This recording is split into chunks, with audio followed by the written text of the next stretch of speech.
नमस्कार जी। आज मैं एक सुप्रीम कोर्ट के रिटायर्ड जज हैं मार्कंड काटजू और उनकी बीबीसी टीवी चैनल पर दी गई इंटरव्यू यूट्यूब पे देख रहा था। थोड़ी पुरानी होगी, कुछ साल, 1-2 साल एनी हाउ, परंतु समझ नहीं आया या आज के यंग या दूसरे लोग समझ नहीं पाते इनकी चीज़ों को। भाई ये सुप्रीम कोर्ट के जज ऐसे भी होते हैं, ऐसे लोगों को भी जो है सुप्रीम कोर्ट में। एक और है गंगुली, एक गंगुली, ये दोनों की मैं आज बता रहा हूँ ये कितने कैपेबल हैं। क्या सुप्रीम कोर्ट में ऐसे आदमी लगाए जाते हैं? अच्छा, पहले चलिए हम इन पे बात करते हैं काटजू पे, जो आज ही देखी है। काटजू की मैंने नोट करी हैं एक एक चीज़ें, क्या क्या उस इंटरव्यू में इन्होंने बोला है। 7 चीज़ें मेरे हिसाब से तो मैं इनके साथ हूँ, एग्री कर रहा हूँ, परंतु कुछ 14 चीज़ें इन्होंने ऐसी बोल दी हैं जो समझ से मेरी से बाहर हैं और मैं मतलब बिल्कुल ही ठीक नहीं है। एक साधारण आदमी भी ऐसी नहीं है। सुप्रीम कोर्ट के 70 साल के जज ये कह रहे हैं रिटायर्ड, और बड़े पॉपुलर है मीडिया में, और मीडिया भी नहीं टोक रहा। देखिए, मैं एक एक चीज़ उनकी आपके सामने लाता हूँ। पहले तो उन्होंने कहा भी जात पात में अलग में शादी हो जाए, ऑनर किलिंग में ठीक नहीं है। बिल्कुल एग्री है, बिल्कुल सही बात करी है उन्होंने। डाउरी किलिंग, बिल्कुल सही बात करी है, अभी इनको सज़ा होनी चाहिए। हाँ, सज़ा का तरीका इन दोनों में, ऑनर किलिंग और डायरी, पेड़ पे लटका देना चाहिए इनको, ताकि दुनिया देखे आती जाती और डर पैदा हो लोगों में, ना करें। इससे मैं एग्री नहीं करूँगा, ये गलत है। इसकी बात में करते हैं उस पर। तीसरी है भगवत गीता को, मेरे को मालूम नहीं है, किसी जज ने कहा होगा भी इसको कंपलसरी स्कूलों में लगा देना चाहिए। मैं एग्री करता हूँ, ये गलत है। जहाँ मल्टी रिलीजन हमारा कंट्री है। एक इन्होंने कहा, मैं सदा फेवर में बोलता रहूँ, ये तो कोई खास ना हो। 6 चीज़ें ही रह गई है, सॉरी, इसको भी नंबर दे दिया मैं। वोटिंग ऑन कास्ट बेसिस भी ये गलत है, बिल्कुल गलत है। 5वीं चीज़ इन्होंने कही है 50% जज करप्ट हैं, और ये शांति भूषण जो जज थे, अपना होम मिनिस्टर भी थे और जज भी रह चुके हैं कोर्ट में, इन्होंने भी यही बात कही है। 50-60% आज आधी जुडिशरी करप्ट है। इसका मैं कुछ नहीं कहता, परंतु जैसे कई केस देखते हैं हूँ मैं या मेरे साथ, तो उसमें हो भी सकता है। चलिए, 6ठी चीज़ इन्होंने जो कही है वो बहुत गंभीर है, वो इसके बिल्कुल एग्री करता हूँ भी। इंडिया का जस्टिस सिस्टम बहुत ज़्यादा ही लेज़ी है। 50-50, 60-60 साल उनकी एग्जांपल भी दी, 1-2 केसों की जजमेंट आने में लगे हैं। राम मंदिर के से 400-500 ही लग गया। चलिए, बिल्कुल ये बहुत सीरियस प्रॉब्लम है जो इंडिया को बहुत ज़्यादा पीछे खींच रही है, उसकी तरक्की को। उसमें जितनी प्रॉब्लम्स हो रही हैं, वायलेंस हो रहा है, उसमें बहुत बड़ा हाथ ये हमारे जस्टिस सिस्टम का भी है। नॉन परफॉर्मेंस में या बहुत ज़्यादा लेज़ी होना, इस पे मैं नेक्स्ट वीडियो इसी पे बनाऊंगा। चलिए, ये 6 चीज़ें उनकी मैं बिल्कुल एग्री करता हूँ। अब जो नहीं एग्री मैं जिससे करता, और वो मेरे हिसाब से कैसे गलत है। पहले इन्होंने कहा भी उर्दू लैंग्वेज है सिर्फ दुनिया में जिसमें आप इमोशन, अपने वो सेंटिमेंट एक्सप्रेस कर सकते हो, किसी और भाषा में नहीं। सुप्रीम कोर्ट के जज हैं, 70 साल के हो गए, क्या उर्दू भाषा ही पूरी दुनिया में बोली जाती है? दुनिया में कितनी भाषाएं बोली जा रही हैं जी, क्या उनके कोई सेंटिमेंट्स नहीं है? उनके कोई इमोशन नहीं है? उनका कोई कल्चर नहीं है? उनके कोई गीत, उनकी पोएम और नहीं बनते? उसमें वो एक्सप्रेस नहीं करते अपने इमोशन सेंटिमेंट्स। काटजू साहब खू के डड्डू खू, ये अपने आप को बड़े फन्ने का क्रैक आदमी मेरे हिसाब से इस मामले में। ये कभी बाहर निकल के देखो अपने देश से, लोगों में और कल्चर में जाके मिक्स करके देखो कैसे कैसे उनके फंक्शंस होते हैं, कैसे कैसे लोग ताड़ियां मारते हैं, खुश होते हैं जब उनकी पोइट्री या सॉन्ग या और है वहाँ फंक्शंस होते हैं, या किताबें जरा उनके भी देखो जरा। दूसरा उन्होंने कहा भी मैं तो जी फटाफट डिसीजन के हक में हूँ, मैं ज़्यादा आर्गूमेंट्स लंबे नहीं सुनता, ब्रीफ ब्रीफ 5-10 मिनट में फैसला लो। मैंने बहुत केस निपटाए 5-10 मिनट में। काटजू साहब कह सकते हैं भी 100% जितने भी डिसीजन दिए होंगे आपने ठीक दिए हैं, 5-10 मिनट में आर्गूमेंट समझिए। हो सकता है 80-90% दे दिए, ये बहुत अच्छी बात है, आपने ठीक किया 5-10 मिनट में, परंतु आप नहीं कह सकते भी आपने 100% केसेस में ठीक डिसीजन दिए जब आपने किसी को सुनना ही नहीं है। बट दिस मतलब इम्प्रैक्टिकल सोच है एक रिटायर्ड जज हाई कोर्ट और सुप्रीम कोर्ट ऑफ इंडिया का से, ये बातें ठीक नहीं। इंस्टेड इनको चाहिए था, और बल्कि कोई भी आज तक नहीं करा, ये मेरी नेक्स्ट वीडियो इसी पे होगी, 50-60 साल केस लगते हैं। आप सुप्रीम कोर्ट के जज थे, रिटायर हुए को कितनी देर होगी, और ये आप 5-10 मिनट में आर्गूमेंट में, ये ठीक है? क्यों नहीं आपने कोई प्रॉपर तरीका आज तक सोचा भी जिससे हमारे देश के जो 20-20, 30-30 साल नॉर्मल केस में लग जाते हैं, आदमी की ज़िंदगी चली जाती है, तब अगर पैसे मिले या कोई रिलीफ मिला तो क्या करना है, बुढ़े हो गए, कई तो मार ही जाते हैं आदमी। उसके बारे में तो आपने कभी दिमाग नहीं लगाया। बड़ा पॉपुलैरिटी के लिए आप जाते हैं उसमें, ये बिग कोर्टों में केस डिले क्यों हो रहे हैं, प्रॉपर जो है माइंड एप्लीकेशन कैसे की जा सकती है हर एक केस पे, कभी इसमें सोचा है भी कैसे हो सकता है? बहुत अफसोस की बात है, अभी मेरे एक साधारण आदमी को जो लॉ की ABC नहीं जानता, उसको तकलीफ़ है।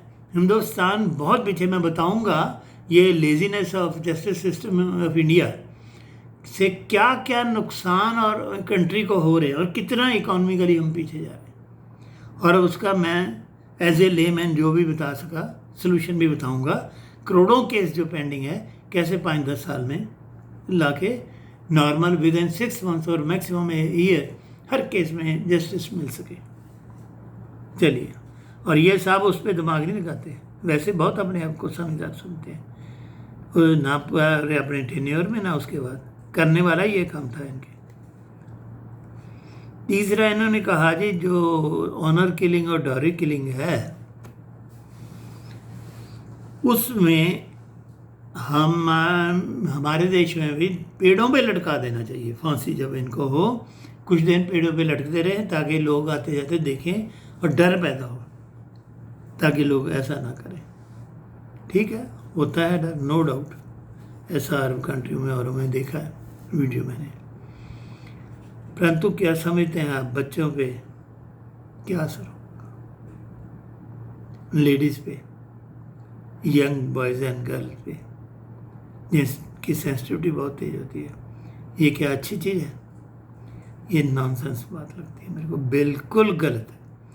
इतना बाहर ही आ जाना, अभी 6 महीने साल में ये डिसीजन हो गया, एंड मैन और द वुमेन वाज जो है क्रिमिनल वाज हैंग्ड, इतना ही थोड़ा। जो पेड़ में हमारे कंट्री में लगेगा, क्या शिक्षा नहीं प्रदान करते भी, उनको फांसी हो गई है, ख़त्म उनकी ज़िंदगी है। 5 में ये कह रहे हैं जी मैं गांधी के अगेंस्ट था, भी गांधी राम राज्य की बात कर रहा करता था, हिंदू की औरों की बात किया करता था, भी ठीक है यह और है। अच्छा, कभी हिंदुज़म को पढ़ के देखा है? राम राज्य का मतलब समझते हो? जस्टिस फॉर ऑल, जियो और जीने दो। राम राज्य का एक ही निचोड़ा, जीवधन, इससे ऊपर धर्म है कोई? इंसानियत का एक ही धर्म है, जियो और जीने दो इंसानों के लिए। मेरे को बताइए इससे ऊपर कोई धर्म है? किसकी बात करता गांधी अगर राम राज्य की न बात करता? उसका मतलब ये था भी जीने तो राज करेंगे, हमारी गवर्नमेंट आएगी तो होगा। हिंदुइज्म में कोई कंपेयर किया आपने किसी और धर्म को हिंदुइज्म से?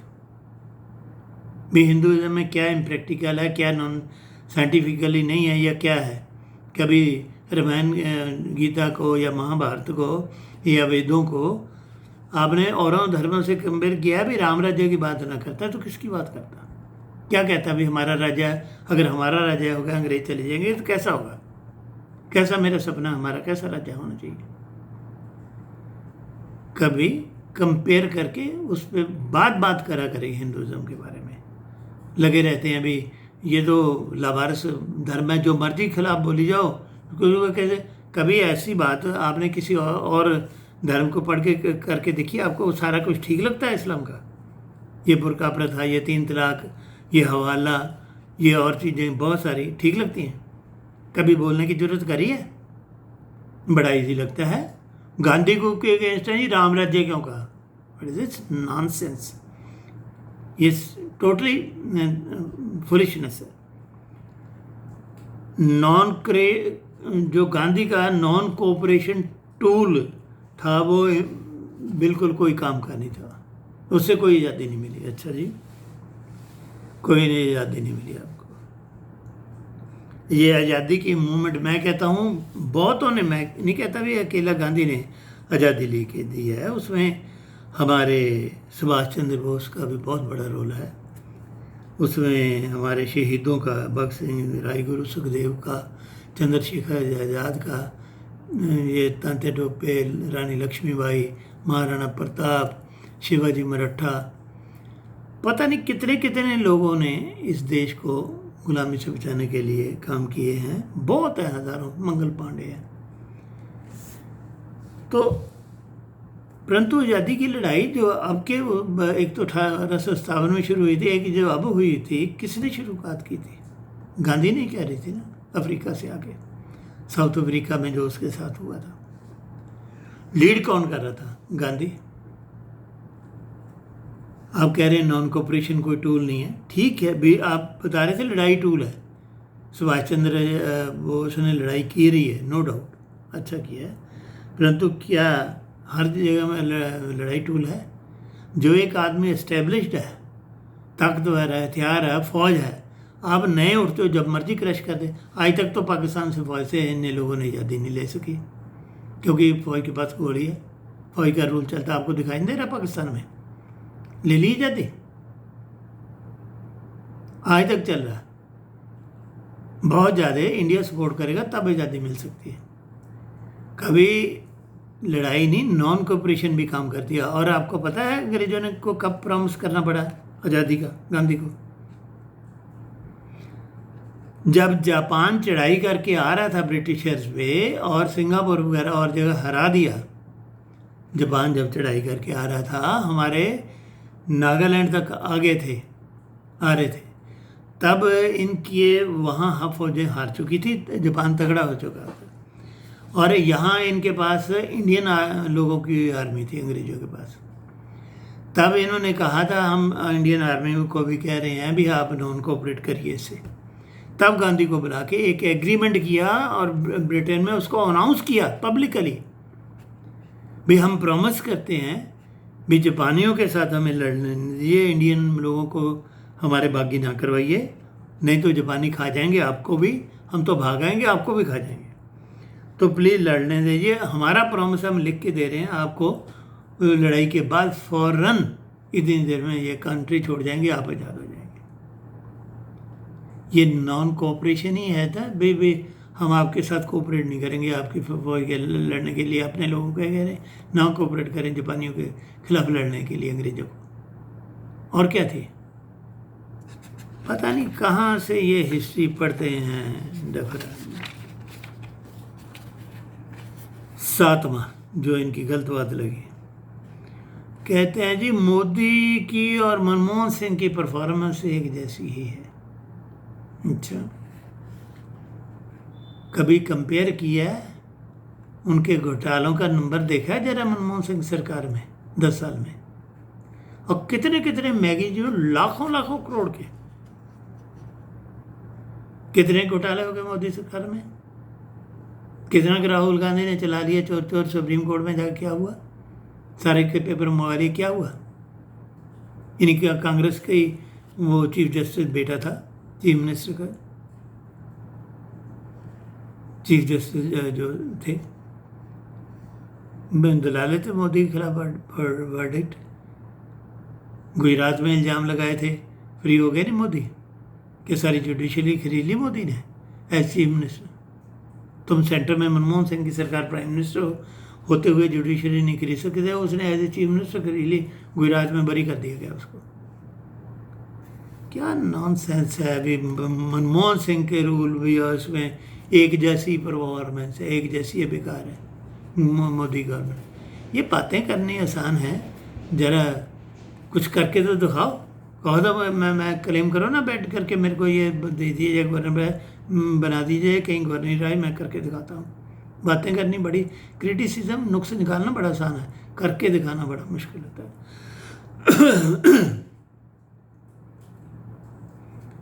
वो जी जॉब्स नहीं मिल रही यूथ को, मोदी को चाहिए था इंफ्रास्ट्रक्चर बनाना, उसने इंफ्रास्ट्रक्चर नहीं बनाया। अरे कभी फिगर्स उठा के देखो, कांग्रेस के राज में कितनी सड़कें एक महीने में या एक साल में बनती थी, मोदी के राज में कितनी, रेल लाइनें कितनी बनती थी, इसमें कितनी, इलेक्ट्रिफिकेशन ऑफ विलेजेस कितनी थी, इसकी कितनी कभी देखा है। रूरल में ये गैस सिलेंडर और ये वो है कितनी थी, घर कितने बना के दिए, समझे ना। और कितने जो है, कोरोना आ जाता कांग्रेस में, कांग्रेस ने आज तक, चीन ने तो जैसे बढ़ता गया कुछ भी नहीं बोला, पीछे हटते वो लाइन में कुछ होता तो है नहीं, ले जाए चीन। आप गधे घोड़े में फ़र्क नहीं करना जानते। What is knowledge. मेरी दादी कहा करती थी, इनू जिसको नॉलेज ना हो इसको इल्ल दे कुकड़ दा नहीं पता, means he doesn't have that much sense और the knowledge be who can differentiate between इल एंड कुकड़। मतलब जो है एक जो है जानवरों में दो फर्क नहीं कर सकते, तो कोई इतनी नॉलेज नहीं है। तो मेरे ख्याल है भी आपका भी वही हाल है। You doesn't have that much knowledge or the brain or the thinking power who can differentiate between the performance of Modi and जो है इसका मनमोहन सिंह गवर्नमेंट। फिगर्स उठा के देखिए पिछले 10 साल उनकी या जितने साल मोदी ने रूल किया उनकी और उनकी, तब आपके जरा है ना आपको समझ आएगी भी आपके कितने के समझदार हैं। उठा के बातें करने आ जाते हैं टेलीविजन पे, कह रहे हैं ये इंडिया तो गरीब होता जा रहा है। क्यों? प्राइसेस बढ़ते जा रहे हैं, प्राइसेस 4 गुना बढ़ते हैं, तनख्वाहें 2 गुना बढ़ती हैं। अच्छा, इससे ये पैमाना है, ये स्केल है। ये पहली बात फैक्ट्स कह रहे हैं भी प्राइसेस 4 गुना बढ़ रही हैं और तनख्वाहें जो सैलरी 2 गुना बढ़ रही हैं। कभी लोगों का आज से 5-10 साल पहले जो है लिविंग स्टैंडर्ड देखा था एवरेज निकाल के लोगों का? कभी अपने बचपन में जरा जाके देखिए, लोग हमारे पूरे मोहल्ले में ना कुछ घरों में साइकिल हुआ करते थे। मैं 5वीं 6वीं में था जब पहली बार एक हमारे यहाँ आड़ती फैमिली थी जिनके घर में पहली पुरानी सेकंड हैंड कार लाए थे एम्बेसडर। पूरे मोहल्ले में बहुत शोर मच गया था जी, हमारे मोहल्ले में 200 घर 300 घर था मोहल्ले में। वो एक जी लेखराज के जी पुरानी वो आड़ती हैं, बहुत बड़े बड़े अमीर हैं, पुरानी कार लाए हैं 7-8 हज़ार की एम्बेसडर। क्या मज़े है, सारी फैमिली बैठ के जाकर, लोग बड़ा हैरान होकर देखते थे। आज देखा कितनी कारें हैं। साइकिल आम खरीदना 50% घरों में साइकिल नहीं होता था। साइकिल मैंने पहला अपनी ज़िंदगी में, मेरी भी 72 साल की उम्र है, 10 रुपये महीने की किश्तों पे लिया था, 100 के 125 150 का साइकिल। और तब भी जब मैं नौकरी पे लग गया था, सैलरी आने लगी, 10 रुपये महीना की किश्तें। और मेरे लिए बहुत बड़ी मौज हो गई थी, आराम से भी चलना नहीं पड़ता। अब तो वो गए पैडल मारे वो गए। आज देखा गांव में भी किसी में दिखाओ जहाँ का कार ना खड़ी हो, आपको समझ नहीं आ रही भी परफॉर्मेंस कैसे देखी जाती है। कि गरीबी मेरी की जजमेंट कैसे लगाई जाती है। कुछ लोगों को ठीक है, जो गांव में सवेरे एकदम नहीं होते, कुछ लोगों का जीवन होगा। आप क्या समझते मोदी क्या कह रहा है? मैंने कहा 138 करोड़ के लोगों का जीवन वो कर दिया। उसको पॉलिसियाँ देनी है, उसको इजी बिजनेस की पॉलिसियाँ देनी है, करने की कंट्री के ग्रोथ की पॉलिसियाँ देनी है। वो घर घर जाके मुंह में तो नहीं डालेगा, काम तो लोगों को करना है, जीवन तो हज़ार लोगों को करना है। वो उसको पाकिस्तान जैसे हालात नहीं देने, उसको अच्छे हालात देने हैं, अच्छी पॉलिसियाँ देनी है ताकि लोग फ्रीली काम कर सकें। अब काम तो लोगों ने करना ना, अपना जीवन सुधारना। अब परसेंटेज देखिए लोगों का लिविंग स्टैंडर्ड कैसे ज़्यादा होता जा रहा है। 10वीं तक मेरे पाँव में वी शेप रबड़ की चप्पलें होती थी, पजामा होता था। 10वीं में पहली बार जाके मेरी माँ ने खुद सिल के पैंट दी थी। आज किसी के वी शेप छोटे छोटे बच्चे नहीं डालते, लेदर के सैंडल ये वो। गरीबों के बच्चे में उनको भी बूट होते हैं, उनको भी बढ़िया खाना ठीक भरपेट खाता है, खाली नहीं बैठे रहते। स्टैंडर्ड ऑफ लिविंग बहुत ज़्यादा बढ़ रहा है लोगों का। मैं नहीं कहता कि कांग्रेस ने कुछ नहीं किया, कांग्रेस के राज में भी बढ़ा है, परंतु जो मोदी के राज में स्पीड है वो कांग्रेस से कई गुना ज़्यादा है। दूसरा, कांग्रेस के राज में पॉलिटिक्स को सेवा नहीं, पॉलिटिक्स को एक धंधा बना समझते हैं। हर एक आदमी कांग्रेस में भर्ती इसलिए होता है, आज भी यही चला रहे हैं। इतने जो हैं लोग सेल्फिश हो गए हैं, उनको अभी भी है, अभी कांग्रेस में रहेंगे तो इसमें तो फिर जीरो से शुरू करना पड़ेगा। कांग्रेस कांग्रेस, मोदी मोदी मोदी मोदी के खिलाफ बोले जा रहे हैं। उम्मीद है भी शायद कभी तो एंटी इनकम्बेंसी होगी, कभी तो कांग्रेस आएगी, फिर हम जुड़े रहेंगे, हमारा लीडर लगेगा, को पोस्ट लेगी, फिर हमारी ज़िंदगी भर की पीढ़ी दर पीढ़ी रोटियाँ हम कमा लेंगे करप्शन से। कोई धर्म के नाम पे, कोई लालच के नाम पे, कोई धर्म पे ये हिंदू है, ये एक मंदिर क्यों हो गया, वो हो गया, ऐसी हेट ये फैलाई जा रही है। सेल्फिश धर्म की ऑर्गेनाइजेशन की है और वाहियात लोग हैं, लोगों के नाम धर्म के नाम पे हेट फैला रखी है यूथ को। ग्राउंड पूछो कुछ नहीं, वो जी बेच गया, वो बेच दिया, वो रेलवे बेच रहा, वो बेच रहा है। अरे प्राइवेटाइजेशन जिस कंट्री में भी हुई है वो उसका मुकाबला कर परफॉर्मेंस देखिए। ये सरकारी इदारे जिनमें कंट्री उनके परफॉर्मेंस देखिए, देखो तो सही, वो वही करने जा रहा है तरक्की देने के लिए। प्राइवेटाइजेशन कोई गलत नहीं कर रहा, बस कईयों को शौक होता है अपने नंबर लाइमलाइट में आने का, बुलाने का, क्रिटिसाइज करने का। कर लो भी, जो बोलता नहीं है।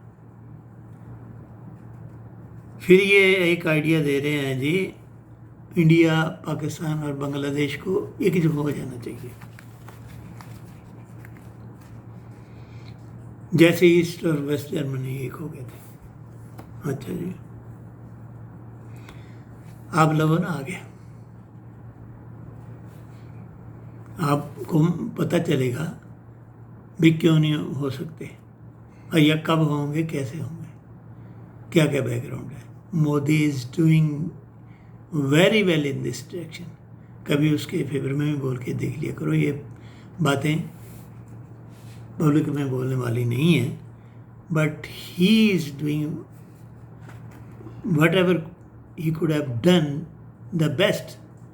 क्योंकि प्रॉब्लम धर्म के नाम पे ऐसी पाकिस्तान ने फैलाई है, कश्मीर को लेके लूट रहे हैं, लूट के भाग जाएंगे ऑफिसर और पॉलिटिकल लोग, रह जाएगी जनता। ये होने वाला है, तब आएंगे किसी भी शेप में इंडिया के साथ, चाहे दोस्त बन कर रहें, अच्छे पड़ोसी बनकर रहें, जब ये टूटेंगे। मोदी की परफॉर्मेंस अच्छी है, आप परफॉर्मेंस में योगदान दीजिए मोदी को। दूसरे लोग जो पीछे रह गए, जर्मन क्यों ईस्ट वेस्ट में गया, जो ईस्ट जर्मन बहुत पीछे रह गया था, वेस्ट जर्मन बहुत आगे चला गया था तरक्की में, तभी ईस्ट जर्मन वालों ने खुद दीवार तोड़ी थी, ऊपर चढ़ के बागी हो गए गवर्नमेंट के अगेंस्ट। तो ऐसे ही जब सिचुएशन कोई होगी तभी आएंगे, नहीं अगर अच्छी परफॉर्मेंस दे रहे बांग्लादेश गवर्नमेंट अपने देश में, क्या ज़रूरत है, हम अच्छे पड़ोसी हैं, उसमें भी क्या क्या तकलीफ है। अगर बांग्लादेश की गवर्नमेंट ठीक परफॉर्मेंस, ठीक परसेंटेज ऑफ ग्रोथ दे रही है, अपने लोगों की ज़िंदगी बेटर कर रही है, तो चाहे साथ मिल जाए, चाहे वो ना भी मिले, तो क्या हर्ज है, हमारे अच्छे पड़ोसी तो बन के रह सकते हैं। जो भी ग्रोथ वाला करता है ना देश, वो शांति वहाँ होती है। शांति के लिए अड़ोस पड़ोस के देशों से दोस्ती रखनी पड़ती है, दुश्मनी नहीं पाकिस्तान की तरह, तभी बर्बादी हुई है वहाँ। तो काटजू साहब चीज़ों को डूंघाई से समझा करिए, ऐसे ना उठ के आके बोलने लग जाए जो मर्जी। एक ये और बड़ी वाहियात मैं कहूँगा बात करते हैं जी, मैं गे कम्युनिटी के फेवर में हूँ। मैं पहले था वो, मैं स्टडी किया, मैं गलत था, पहले मैं गे लोगों के खिलाफ होता, परंतु अब मैं नहीं गे ठीक होगा, ठीक है, उनको अलाउड है गे मेरे। कितना ना समझी है। गे एक साइकी है, बीमारी है साइकोलॉजिकली, अगर एक्चुअल में है। कई तो यूथ ऐसे ही लोगों को से अलग दिखाने के लिए, अपने लाइमलाइट के आने के लिए अपने को गे कहने लगते हैं। अगर रियलिटी में है तो ये साइकोलॉजिकल बीमारी है। जैसे और दिमागी बीमारियां होती हैं, ऐसे ही है। जैसे औरों को इलाज किया जाता है, ऐसे इसका इलाज किया जाता है।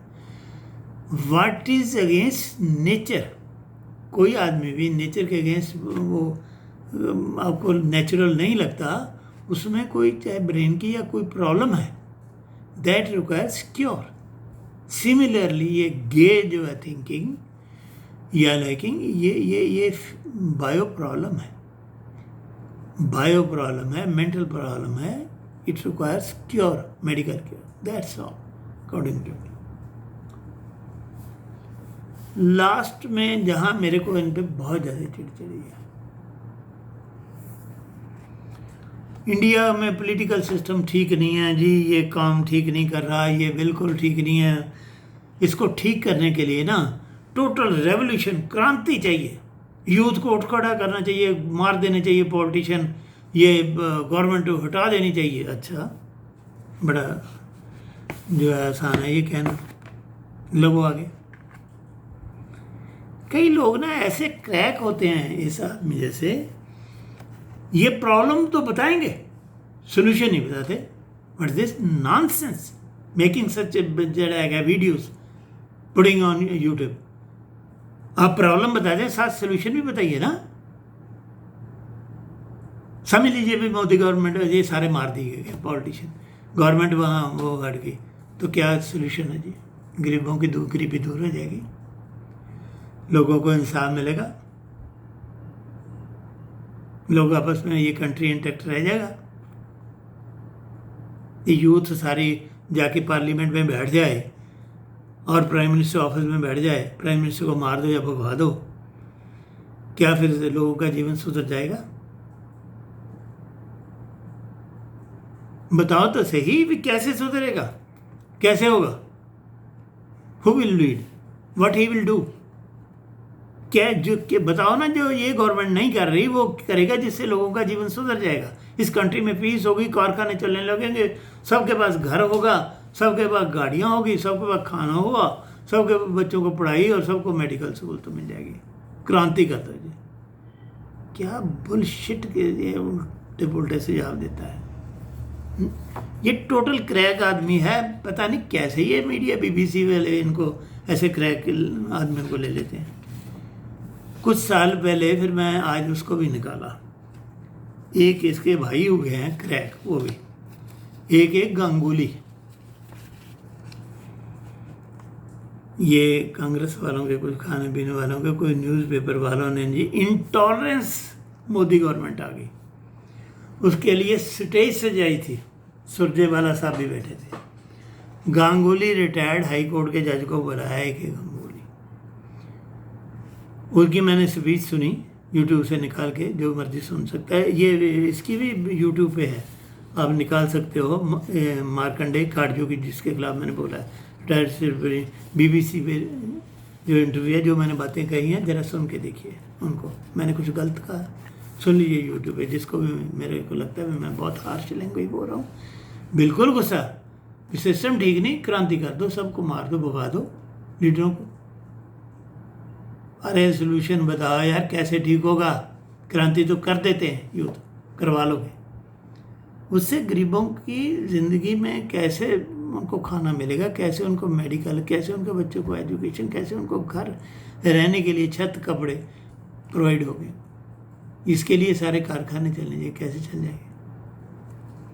एनीहाउ, ये भी आप यूट्यूब पे निकाल सकते हो।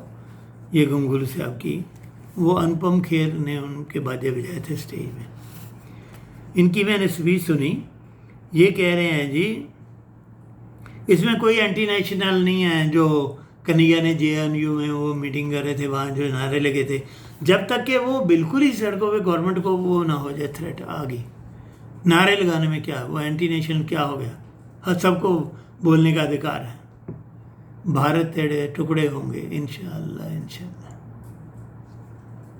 इनको इसमें कोई एंटी नेशनल नहीं दिखाई दे रहा। अफजल गुरु के बारे में भी कहते हैं भी उनको जो फांसी की सज़ा दी गई ठीक नहीं दी गई, सुप्रीम कोर्ट ने जो दी। अब मेरी बजाय लोगों को चाहिए यूट्यूब पे जरा, वहीं उसके बाद अनुपम खेर जी ने एक एक चीज़ का इनका जवाब दिया है, इनके धोखे रख दिया इनको। और वो सुरजेवाला को इंटॉलरेंस बहुत मज़ेदार बोले अनुपम जी, एक एक चीज़ को साफ किया भी कहाँ आप गलत हो। एक शब्द एक जवाब दिया, उसके बाद माँ मर गई, उठ के नहीं खड़े हुए। ना सुरजेवाला ना ये गंगोली, जब हम खेर बोले intolerance of Modi government. Subject इनका ये था, जो स्टे का जो इसके लिए एजेंडा था, सब ने बोलना भी Modi government is very intolerant against Muslims और अदर कास्ट और ये हो। अच्छा, मोदी गवर्नमेंट इंटॉलरेंस देखनी है तो कंगना के साथ क्या हुआ कल, वो देखो। इसको कहते हैं इंटॉलरेंस। समझाती आई आपको? ये समझ आती है जब आप दूसरे की परफॉर्मेंस देखोगे। ये लोग हैं इंटॉलरेंट, समझिए ना। आज सोनिया गांधी के एकदम लंबी हो जाएगी वीडियो, कभी किसी और में बताऊंगा। इनके जो है इंटॉलरेंस, ये कांग्रेस के जो चमचों ने वो मीटिंग ऑर्गेनाइज करी थी। उसके बाद जब ये अगले दिन घर पे ना कोई जर्नलिस्ट पहुंच गए गांगुली साहब के पास, भाई ये जो अनुपम खेर जी ने आपके खिलाफ इतना बोला है आपके, तो आप कुछ कहना चाहेंगे उसके बारे में? नहीं, उन्होंने मेरी बात को पूरा नहीं समझा। मेरा मतलब ये था कि अफजल गुरु को जिस हिसाब से हैंग किया गया ना, वो ठीक नहीं है सिस्टम। ये भी उन काटजू की तरह भाई है ना उसका। अरे फिर कैसे फांसी दी, गलत दी गई, कैसे ठीक देनी चाहिए बताओ तो सही। फांसी तो फांसी है भाई, इतना जवाब देके अंदर घुस गए। अरे ये यूट्यूब पे कोई भी देख सकता है। फांसी देने का ढंग ठीक नहीं, अरे तुम बता देते क्या ठीक है, अब बता दो आगे के लिए ठीक ढंग अपना ले। ऐसे ही इल्ज़ाम लगाया, समझ आया ये है वो ठीक नहीं वो ठीक नहीं। अरे ठीक क्या है ये तो बता दो, ये नहीं बताना। मेरा कहने का मतलब ये है भी, मैं नो डाउट जस्टिस सिस्टम की, कोर्ट्स की रिस्पेक्ट होनी चाहिए, मैं भी इसके हक में हूँ। परंतु समझ नहीं आती ऐसे ऐसे जज रखे जाएंगे। हो सकता है इनको कोई कानून का पता हो सकता है उसमें जजमेंट में ये ठीक हो, परंतु ऐसे जो बायस्ड बनाए हुए हैं जी, पता ही होता है डाउरी में और क्या होना, 5-10 मिनट में डिसीजन लो। मैं कहता था 5-10 मिनट बस बाबा, मेरे को पता है, बोलो 2-3 मिनट में बोलो जो बोलना है, 5-10 मिनट डिसीजन लो, और एक ऐसे निपटाए मैंने केस। इसकी बजाय इनको चाहिए था, करोड़ों केस कोर्टों में पड़े हैं, ये सजेस्ट करते भी इनको कैसे जल्दी निपटाया जा सकता है, इस बैकलॉग को, लोगों को कैसे ये इनके सुस्त जो जस्टिस सिस्टम है, क्या क्या नुकसान हो रहे हैं कंट्री में, और ठीक करेंगे जल्दी, सिस्टम रेगुलराइज करेंगे, 5-6 महीने में हर एक केस में डिसीजन मिलेगा और ठीक मिलेगा, ठीक माइंड अप्लाई करके। तो ये कैसे होगा, जो अपना काम वो तो करते नहीं, और जो करते हैं वो दूसरे, उनकी समझ नहीं है। ऐसे ऐसे आदमी हमारे पता नहीं शायद आज भी इस कोड में होंगे। एनीहाउ, इन चीज़ों के साथ मैं रिक्वेस्ट करता हूँ जितने भी कोई मेरे दोस्त हैं, मैं भेजूँगा वीडियो एडवोकेट हैं या और भी कहीं मेरी वीडियो किसी के पास पहुँचे जो जस्टिस सिस्टम ऑफ इंडिया से रिलेटेड हो।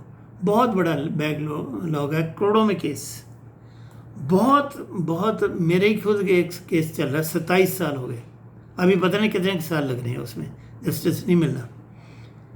27 साल पहले मैं 45 साल का था जब मैंने वो काम करके ख़त्म किया, हैंड ओवर किया। और दूसरे में भी बायस्ड बना हुआ मेरे को लग रहा है कोर्ट के कईयों का, जजेस का। 2 केस बड़े सॉलिड थे, उसमें मेरे पैसे थे 1.5 करोड़ रुपए के करीब, वो बिना देखे खड़क रिजेक्ट, डिसमिस। बहुत महंगा सिस्टम हो चुका है जस्टिस सिस्टम, जस्टिस देना टाइम। मेरे को पता नहीं था भी 1-2 साल में मेरे को पैसे मिल जाएंगे, मेरी ज़िंदगी ख़त्म होगी, मेरा बिजनेस ख़त्म हो गया। उसके बाद भी ये पैसे मिलेंगे मेरे को, मैं और आगे बिजनेस करूँगा, और आगे पार्टी भी तकड़ी है। और उसमें पार्शियल, मैं नहीं कहता सब जज ठीक नहीं है या सारे फैसले गलत देते हैं, फैसले ठीक भी देते हैं।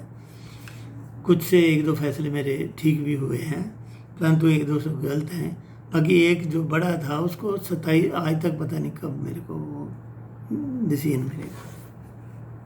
कोई उम्र होती है 27 साल, 45 साल की कोई उम्र थी मेरे। 15-20 साल में 65 साल तक बढ़िया काम कर सकता था उन पैसों से, जबकि तब मेरा बिजनेस रुक गया, तब वहीं रह गया। मैं अगर पैसे कमाता, कोई बिजनेस करता, कंस्ट्रक्शन का बिजनेस कर रहा था, कनाल स्टैम्प्स का, तो क्या कुछ कंट्री में ऐड ना करता? मालूम है कितना मेरी कुछ तो मैं करता ना ऐड इस कंट्री में, अगर बिजनेस करता रहता 27 साल। कितना मेरे को और मेरे कंट्री को नुकसान हुआ है, कितने आदमियों को मैं रोजगार देता। 4-5 हज़ार आदमी मेरे साथ काम करता था, लेबर समेत। 100-150 तो सैलरी बेस था। बहुत अफसोस होता है इस इशू पे नेक्स्ट वीडियो में। परंतु मेरी रिक्वेस्ट है, जो भी इससे रिलेटेड हैं, जस्टिस सिस्टम से एडवोकेट हों, कोई हों, प्लीज़ या तो खुद वीडियो बना के इस पे दीजिए। जो बैकलॉग है, जो लेजीएस्ट मेरे को लग रहा है वर्ड में हमारा जस्टिस सिस्टम है, इसको कैसे बैकलॉग क्लियर किया जाए, आगे से 5-6 महीने में, हद 1 साल में हर केस में डिसीजन आए, क्या किया जाए।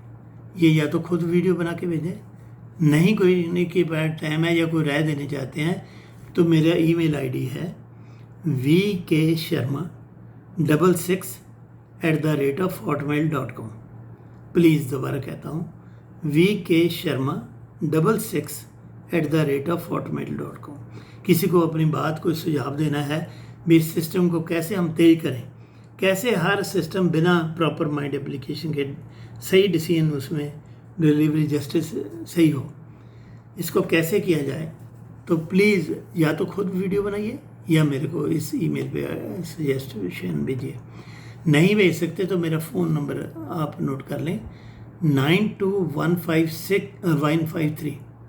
प्लीज़ मेरे फ़ोन पे आप मेरे से बात करके मेरे को सुझाव दीजिए भी ये कैसे हो सकता है, ताकि मैं अपना ये नेक्स्ट वीडियो बनाऊंगा उसमें उसको ले सकूं।